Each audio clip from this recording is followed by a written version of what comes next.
All right, so I wanted to do two more long division examples for you. So the reason we have to use long division on these is because we have two terms in the denominator. See the p plus 9? It's not just a single term like it was in the first part. Okay, so this is still part of part 2 because we have to use long division. All right, so what we're going to do is we're going to set it up as a long division problem. So we're going to take the p plus 9 and divide it, write it so that it's being divided into p squared plus 3p minus 46. Okay. So first thing we're going to do is we're going to divide p into p squared. We can show our scratch work over here to the side. See how p squared divided by p is going to leave us with just a single p. So I'm going to write that above its like term. So that's the divide step. Okay, now we're going to multiply back. So we're going to do p times the entire p plus 9. And when we multiply back, we got to take p times the p plus 9, which means the p gets distributed, and we get p squared, I'll write it over here, p squared plus 9p. Okay. All right, and then where that goes in the problem is right here underneath. Oops, that's a 9p. Right there underneath the p squared plus 3p. So I'm taking the p squared plus 9p and writing it up underneath the like terms there. All right, this is the place where people typically make their mistakes. Here you're trying to subtract the polynomial. So since you're subtracting both terms, you can think of this as a minus and this becomes negative as well. So you change the signs, and then you can think about how p squared minus p squared is just 0. But here, be careful. This is positive 3p and then a negative 9p. Make sure you're focused on the negative. So this would become a minus or a negative 6p right here. All right. Then we're going to wind up bringing down the next term. So I'm just keep the pen red while I do this part. And then we're going to have one more round to go. So we finished already with the first round.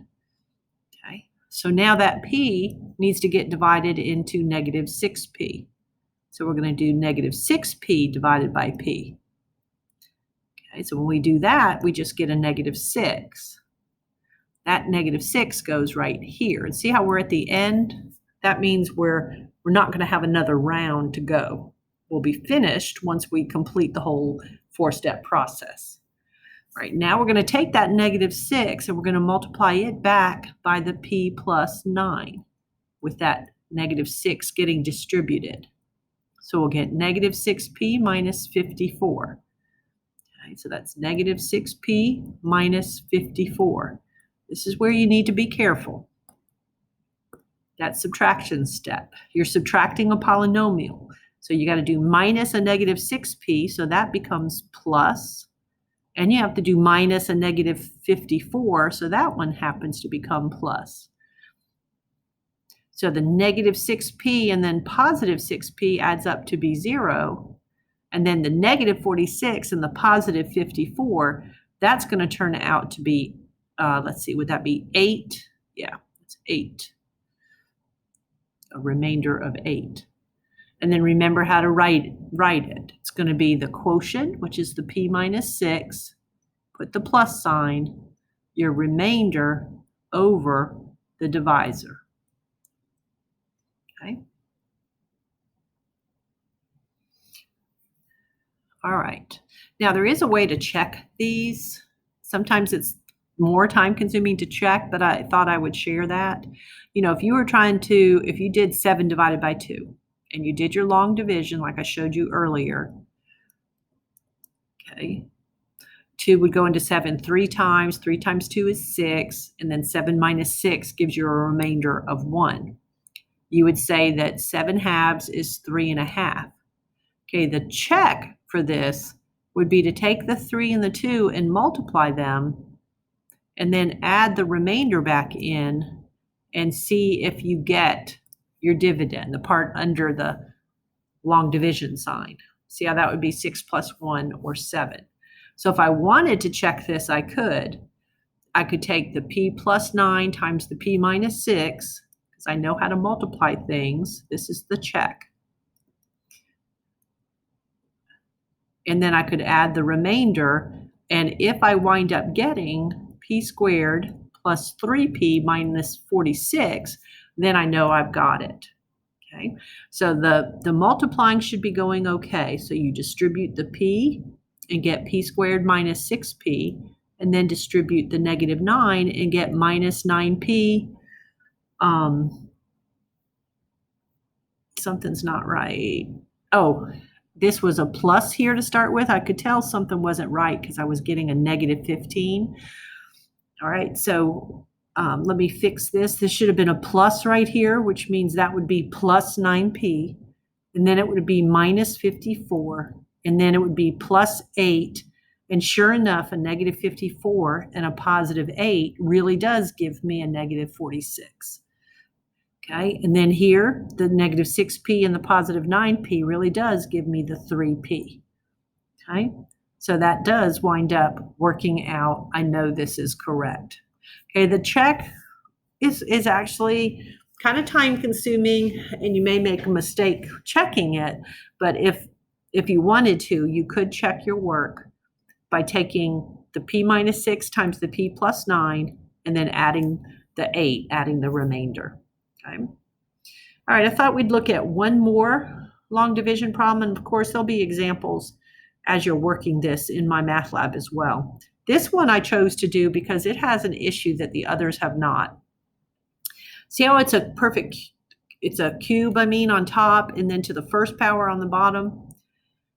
All right, and then notice on the top how it goes 3, and then the exponent's 2, and then we're missing just the x term.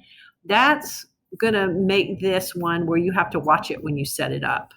So you set it up like we did before with the 3x minus 1 here. But when you write this underneath, okay, where the x term should have been, you need to put a plus 0x. That's really 0, so it's really not changing the problem, but it's a placeholder that gives you a spot to line up anything that has an x in it. Okay, and then there was a minus 2 in the original problem. So this example I'm doing because see how it had a missing term here? Let me do this in red. There's a missing term. So we had to put that in, okay? Then the rest of the process is gonna be the same. All right, so we're gonna take 3x into 12x to the third. 12x to the third divided by 3x goes 4, and one of the x's cancel, so it'd be 4x squared. And we're gonna line that up right here above the square term. And now we're supposed to multiply back, taking the 4x squared times 3x minus 1. Make sure you distribute that, and you'll get a 12x to the third minus 4x squared. That's this right here, 12x to the third minus 4x squared. Okay. Now this is the subtraction step. So this is the hard part. I'm going to change colors here. So since I'm subtracting 12x to the third, that would really be negative. And then when I subtract a negative 4x squared, that becomes positive. All right, so now we're at the point where we have our like terms lined up. We're ready to then finish the process. So since we changed the signs, we can concentrate on 12 plus negative 12. That's gone. Negative 13 plus 4, that would be negative 9x squared. Okay, so we've done our multiply, our divide, we did our multiply back. We've now done the subtraction. We're ready to bring down the next term.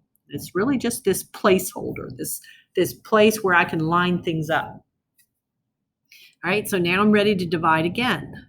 So I'm going to take the 3x, this time into the negative 9x squared. Okay, so negative 9 divided by 3, that's going to be negative 3. Knock out one of the x's. So you get a negative 3x. It would go right here lined up above the x term. Okay, so now we're going to multiply back and take that negative 3x times 3x minus 1. And when you distribute that, you wind up with a negative 9x squared plus 3x. Okay, that belongs right here.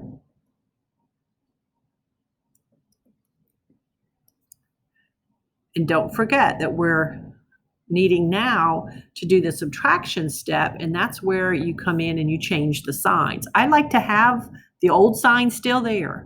So when I change it, I write my new one above it and I circle it, especially if I'm using the same color.